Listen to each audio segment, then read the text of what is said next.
अध्याय संपूर्ण हुआ। दूसरा अध्याय में क्या रहा है? गिरधर ब्राह्मण और काशदेवता की कथा। प्राचीन काल की बात है। सुंदर काशीपुरी नगरी में एक शतानंद नाम के जो है ब्राह्मण रहते थे। सुंदर काशीपुरी नगरी में एक शतानंद नाम के जो है ब्राह्मण रहते थे, जो कि अति गरीब थे।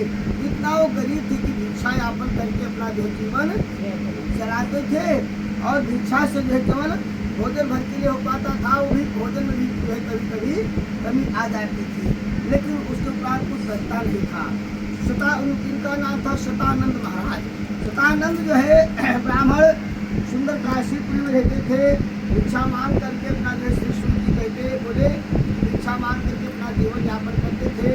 एक दिन की बात है, विष्णु भगवान को बड़ा माया आया, बड़ा दया तब हुआ कि जो है चलिए आज हमें ब्राह्मण को जो उपाय बताते हैं। तो विष्णु भगवान सत्यनारायण जी जो है एक ब्राह्मण का उदाहरण किए और चल दिए। जाकर के जो है ब्राह्मण के सामने जाकर के हाजिर हो गए। बोले कि हे ब्राह्मण, तुम किस लिए पृथ्वी पर क्या करते हो, भ्रमण क्या करते हो, ये सब मुझसे कहो, ये सारी कथा मुझसे कहो और मैं सुनना चाहता हूँ। उसको समझाओ आज से लेकर के और अंत तक। वह ब्राह्मण बोला कि महाराज मैं अति निधन गरीब ब्राह्मण हूँ, भिक्षा के लिए पृथ्वी पर जो इधर पृथ्वी पर जो क्या करता हूँ। हे भगवान, यदि हमारी निर्धनता मिटाने का उपाय आप जानते हो तो कृपा करके आप मुझसे कहिए, क्योंकि मैं गरीब ब्राह्मण हूँ। विष्णु भगवान सत्यनारायण देव जी फिर ब्राह्मण उद्धारी बनकर क्या है भगवान बोले कि हे ब्राह्मण सुनो, मैं बताता हूँ। भगवान सत्यनारायण देव जी का उत्तम मुनि व्रत पूजन करो, उत्तम मुनि व्रत पूजन करो, जिसको करने से तुम्हारे सारे कष्ट ग्रह पीड़ा दुख दरिद्र बाधा शक्ति हो जाएंगे।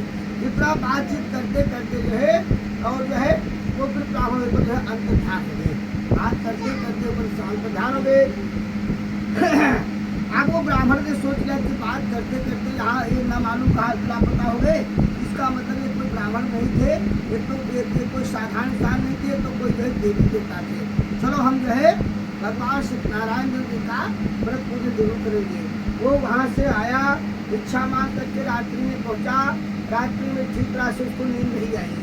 ब्राह्मण पूरी रात उसके मन में बात घूमती रही कि प्रातः काल होगा, मैं भिक्षा मांगने के लिए जाऊंगा और भिक्षा में मेरे को जो भी धन संपत्ति मिलेगी उससे भगवान सत्यनारायण देव जी का व्रत पूजन जरूर करूंगा।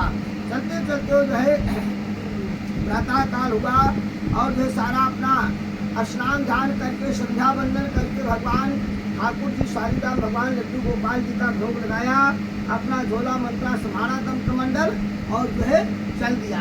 अपने मन ही मन में उन्होंने संकल्प ले लिया वहाँ पे कि हे भगवान, आज ग्राम में भिक्षा मांगने से जो धन मिलेगा उसे भगवान सत्यनारायण देव जी का पूजन जरूर करूँगा। चलते चलते वह ब्राह्मण जो है हनुमान लोग के बस्ती में गया, जहाँ पर उसको जो है दूनी चौगुनी मात्रा में प्राप्त हो गई। उधर से लोग जो है क्या नाम खूब ज़्यादा आटा दाल चावल सीधा पानी पैसा थोड़ी खूब मिला। उधर से लौटा तो ब्राह्मण जो है बाजार से पके केले का फल घी दूध दही सवाया नैवेद्य बनवा करके अपना जो है घर पर आया और अपने भाई बंधुओं के बीच में बैठ करके भगवान सत्यनारायण देव जी का व्रत पूजन किया। व्रत पूजन के प्रभाव से देखा क्या जो खूब धन मिलने वाला हो गया है। वो उसने नियम कर लिया कि चाहे कुछ भी हो, हर पूर्णमासी और संक्रांति अमावस्या को मैं भगवान सत्यनारायण देव जी का पूजा अवश्य करूँगा। वह ब्राह्मण हर माह में हर अमावस्या पूर्णमासी संक्रांति को भगवान सत्यनारायण देव जी का व्रत पूजन करता रहा और अपने जीवन काल में सुख होने लगा। एक बार की बात है, आपस में ऋषि मुनि चर्चा करने लगे कि इस ब्राह्मण से सुन करके किस किस ने व्रत को किया है और ये कहाँ से पूजा आरंभ हुआ, कैसे हुआ, किस तरीके से हुआ। इसके पास तो एक दिन रोटी खाने के लिए नहीं था और इसके पास इतना धन संपत्ति जो है कहाँ से आ गया। तो एक समय की बात है, बोले कि अब आप लोग क्या सुनना चाहते हो वो आप लोग बताइए। तो एक समय की बात है, प्रायः धन आ जाने के नाते यही ब्राह्मण जो है भगवान सत्यनारायण देव जी का व्रत पूजन कर रहा था। उसी समय में एक लकड़ी बेचने वाला जो है बूढ़ा लकड़हारा आया लकड़हारा लकड़ी का गट्ठर बाहर रख करके प्यास मिटाने के जो है ब्राह्मण के मकान में प्रवेश कर गया।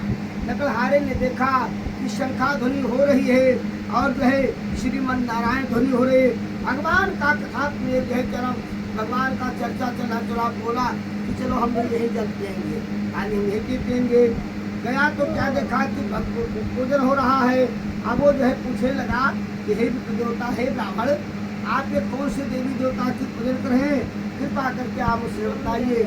ब्राह्मण बोला कि हम महान संकेत से